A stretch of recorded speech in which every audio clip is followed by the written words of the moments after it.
means not only growing up in Brookwood, which I did ever so gracefully, but also growing up with Brookwood. I watched as the house colors changed from light to dark to light again. I watched as my teachers got married, became nuns, had a bunch of children. I sat in these pews for more than 12 years, watching classes graduate, leave, sometimes return, and coach soccer and lacrosse. I watched Mr. Bose find his place and a home within the school when I was in 4th grade, and then later ended up on the same flight to Rome as him and his wife. I helped run wires through the ceiling so that we could have functioning Wi-Fi. You're welcome. I witnessed the school-wide shift from chalkboards to whiteboards. I visited an inordinate number of mechanics with my dad, originally in a booster seat, but eventually driving a car to pick him up from the mechanics, trying to figure out what exactly was the issue with the van this time. I watched class sizes, sports, Brookwood's publicity grow, and I grew up right along with all of it. In all this growth and change of Brookwood and myself, one thing has always, and I believe will always, remain the same. Remain a pillar of the Brookwood School, and that is Mr. Joe McPherson. Our class is unique in a lot of very special ways, and one is that we are the last class to have been taught by Mr. Joe McPherson. I don't remember the first day I met Mr. McPherson. It was probably soon after I was born. But growing up in the school, I had the privilege of talking to, watching, and being taught by Mr. McPherson. And every day, I see the impact of his life and person on Brookwood. For those who don't know, Mr. Joe McPherson was the founding headmaster of Brookwood, and more importantly, our 5th and 8th grade teacher. The majority of us were dumped to our respective houses by him, had our knuckles ground while shaking his hand, and memorized his poems. But having him as a teacher was something else. I can't remember the subject he taught us in 5th grade, I'll be honest, but I do remember the stories he told us and the stories he made with us. Some stories we can recall fondly, like the day he took us to climb the catalpa tree and somehow ended up bringing us 3 boxes of free ice cream he got just for talking to a guy. One of the best days of my life, ice cream and climbing a tree. But he taught us that if we wanted to climb a tree, we could. It just might include scraped knees and ripped hands.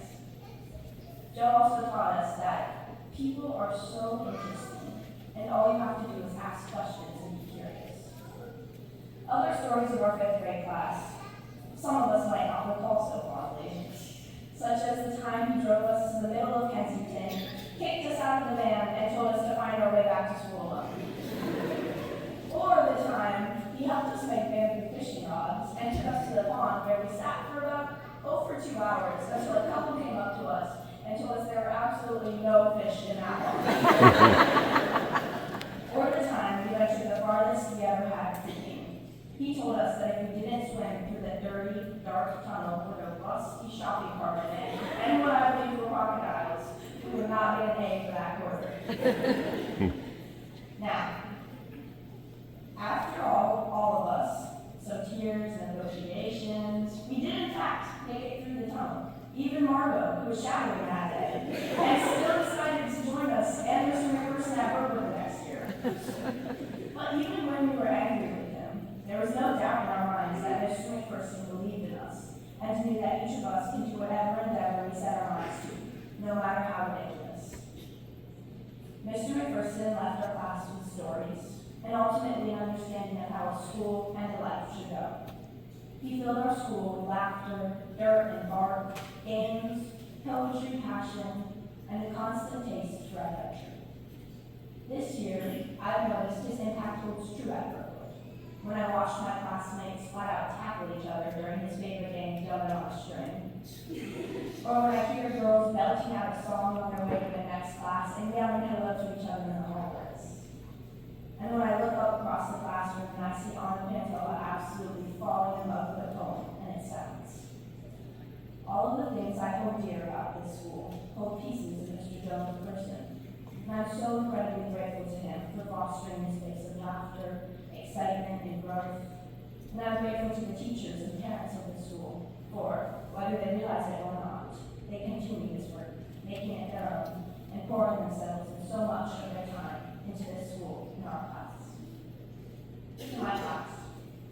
A while ago, I was talking with some of you about the daunting realization that for the rest of our lives, the only person we are guaranteed to be with is ourselves. That we can't bring our friends with us wherever we go. This idea scared me. And I know leaving you will hurt. Knowing we're all choosing such different ways and paths. Knowing I will never again walk into our homeroom and see your faces. But it is because of all of you that I find our daunting realization untrue. Because I know I will carry pieces of each one of you just as I do Mr. McPherson. It is in the pieces of you guys, the memories, the love, and shared life, that I see the most important parts of myself. And so none of us will truly be alone, not after knowing each other, not after loving each other. And I promise I will carry pieces of you, like Fion's face, giggles with Mr. McFurry, morning comrades with Ashley, and Lucy's laugh. I will carry these pieces with me wherever I go, and I will share